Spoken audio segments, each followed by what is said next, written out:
கிறிஸ்துவுக்குள் பிரியமானவர்களே, இந்த நாளுக்கான மாலை நேரம் அண்ணா அப்போஸ்தலனாகிய பவுல் கொரிந்து சபைக்கு எழுதிய 2ஆம் நிருபம் 10ஆம் அதிகாரம் 9வது வசனம். 2 கொரிந்தியர் 10:9, 2 கொரிந்தியன்ஸ் 10:9. நான் நிருபங்களாலே உங்களை பயமுறுத்துகிறவனாய் தோன்றாதபடிக்கு இதை சொல்லுகிறேன். எதுக்காக நான் உங்களுக்கு சொல்கிறேன்? என்ன, நான் எனக்கு கொடுக்கப்பட்ட அதிகாரத்தை உங்களை எடுத்து கட்டுவதற்கு தானே ஒழிய உங்களை தள்ளுவதற்கு இல்லை. அப்படிங்கிறத நான் எதுக்காக இது சொல்கிறேன்னா, என்னென்னா, நீங்கள் என்னை பார்த்து பயப்படக்கூடாது. எப்படி? நான் சொல்லுகிற காரியம் கர்த்தருடைய வார்த்தை. அதனால் நீங்கள் என்ன பயப்படக்கூடாது, பயந்து போயிடக்கூடாது. மாறாக இந்த வார்த்தையை கேட்கும்போது நீங்கள் இருதயத்தில் குத்தப்பட்டவர்களாய் நீங்கள் மாற வேண்டுமே ஒழிய நீங்கள் என்னையை பார்த்து பயப்படக்கூடாது. அதுக்காகத்தான் நான் சொல்கிறேன். நீங்கள் இந்த நிறுவத்தில் 7வது அதிகாரத்தில் 2வது 3வது வசனம் பாருங்களேன். எங்களுக்கு இடங்கொடுங்கள், நாங்கள் ஒருவனுக்கும் அநியாயம் செய்யவில்லை, ஒருவனையும் கெடுக்கவில்லை, ஒருவனையும் வஞ்சிக்கவில்லை. 3 காரியம் சொல்கிறாரா? நான் அநியாயம் செய்யலை, வஞ்சிக்கலை, கெடுக்கவும் இல்லை. அடுத்து, உங்களை குற்றவாளிகளுக்கு பொருட்டாக நான் இப்படி சொல்லுகிறதில்லை.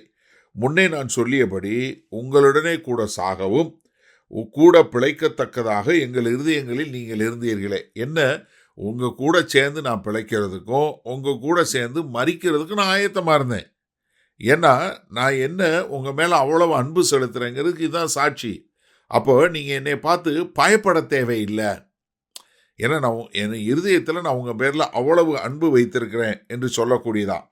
அதே அதிகாரத்தில் 9, 10வது வசனம் பாருங்கள். இப்பொழுது சந்தோஷப்படுகிறேன், நீங்கள் துக்கப்பட்டதற்காக அல்ல, மனம் திரும்புவதற்கு ஏதுவாக துக்கப்பட்டதற்காகவே சந்தோஷப்படுகிறேன். நீங்கள் ஒன்றிலும் எங்களால் நஷ்டப்படக்கூடாதபடிக்கு தேவனுக்கேற்ற துக்கம் அடைந்தீர்களே.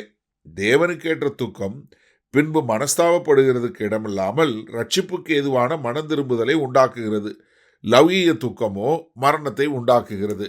அப்போ நான் எதுக்காக உங்களுக்கு இவ்வளோ கடினமாக கடிதம் எழுதி உங்களை மனம் திரும்ப பண்ணேன்னா, நீங்கள் மனம் திரும்பி கர்த்தருக்கென்று வர வேண்டும் என்பதற்காகத்தான் எழுதுனே ஒழிய, ஆனால் நீங்கள் எங்கள் இருதயத்தில் இருக்கிறீங்க, உங்கள் கூட பிழைக்கவும் உங்கள் கூட மரிக்கவும் நாங்கள் ஆயத்தமாக இருந்தோம். காரணம் என்ன? நாங்கள் கர்த்தருடைய அன்பை உங்களுக்கு காட்டக்கூடியவங்களாக இருந்தோம். இது 2 கொரிந்தியர் 11:11 சொல்லும்போது இப்படி சொல்ல வேண்டியது என்ன? நான் உங்களை சிநேகியாதபடியினாலா? தேவன் அறிவார். என்ன, நான் உங்கள் மேலே அவ்வளவு அன்பு வைத்திருக்கேன், உங்களை நான் அவ்வளவு சிநேகிக்கிறேன்.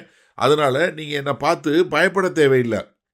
12வது அதிகாரம் 2 கொரிந்தியர் 12:15 பாருங்கள். ஆதலால் நான் உங்களில் எவ்வளவு அதிகமாய் அன்பு கூறுகிறேனோ அவ்வளவு குறைவாய் உங்களால் அன்பு கூறப்பட்டிருந்தாலும் மிகவும் சந்தோஷமாய் நான் உங்கள் ஆத்துமாக்களுக்காக செலவு பண்ணவும் செலவு பண்ணப்படவும் விரும்புகிறேன்.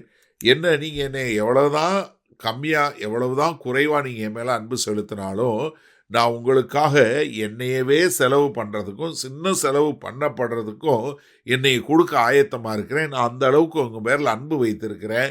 அதனால நீங்கள் பயமுறுத்தாதபடி, நான் உங்களை பயமுறுத்துறது போல தோன்றாதபடி இருப்பதற்காகத்தான் இதை சொல்லுகிறேன் என்று சொல்லுகிறார். சரி, இந்த நாளில் இந்த வசனத்தை நம்ம எப்படி எடுத்துக்கொள்வது? அதாவது நம்ம சொல்லக்கூடிய காரியம் அவர்களுக்கு சில நேரங்களில் ஒரு மிக கடினமாக தெரிந்தாலும் அதை அன்பின் நிமித்தம் நம்ம சொல்லுகிறோம் என்பதை அவர்கள் உணரும் விதமாக நம்மளுடைய இருதயத்தை எடுத்து காட்டக்கூடியது. ஏன்னா இந்த 2 கொரிந்தியர் முதல் 9 அதிகாரங்களில் வேற மாதிரி சொன்னாலும் இப்போ 10வது அதிகாரத்தில் தன் இருதயத்தை திறந்து காட்டி, நான் உங்கள் பேரில் எந்த அளவுக்கு அன்பு உள்ளவனாக இருக்கிறேன், நான் உங்களுக்காக எப்படி செலவு பண்ணப்படக்கூடியவனாக இருக்கிறேன், உங்களுக்காக நான் மரிக்கவும் உங்களுக்காக வாழவும் நான் ஆயத்தமாக இருக்கிறேன், அப்படி உங்கள் பேரில் அன்பாக இருக்கிறேன் என்று சொல்லக்கூடிய ஒரு காரியம்.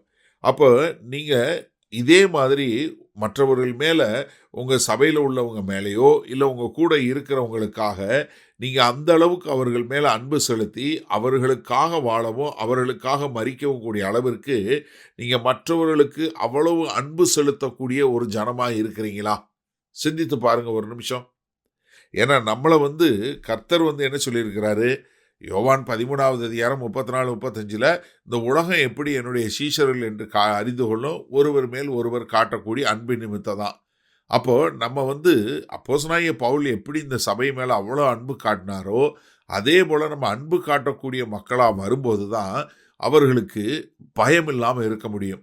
ஏன்னா பூரண அன்பிலே பயம் இல்லை. அப்போ நான் உங்கள் மேலே அந்த அளவுக்கு ஒரு பூரண அன்பாய் இருக்கிறேன் என்று சொல்லக்கூடிய ஒரு அன்பு காட்டக்கூடிய மக்களாக வாழ நம்மளை ஒப்பு கொடுப்போமா? மகா கிருபையும் இரக்கம் நிறைந்த எங்கள் அன்பின் தகப்பனே, இதோ உம்முடைய அன்பு எங்களை ஏவி நெருக்கி தள்ளுகிறது என்று சொன்னது போல ஆண்டவரே, அப்படிப்பட்ட தேவ அன்பு இந்த செய்தியை கேட்டுக்கொண்டிருக்கிற ஒவ்வொருவருடைய இருதயத்தில் ஊற்றப்படட்டும். அதன் மூலமாய் அவர்கள் மற்றவர்களை எடுத்து கட்டுகிறவர்களாய் இருக்க, அவர்களை தேவனுக்கென்று ஒரு மகிமையான வாழ்க்கை வாழுகிறவர்களாய் மாற்றக்கூடிய ஒரு தேவ கிருபை உண்டாகட்டும் என்று இயேசு கிறிஸ்துவின் மூலமாய் ஜெபிக்கிறோம் நல்ல பிதாவே. ஆமேன். கர்த்தர் உங்களை ஆசீர்வதிப்பாராக. நாம் நாளை காலை தினசரி தியானத்தில் சந்திப்போம். Good night.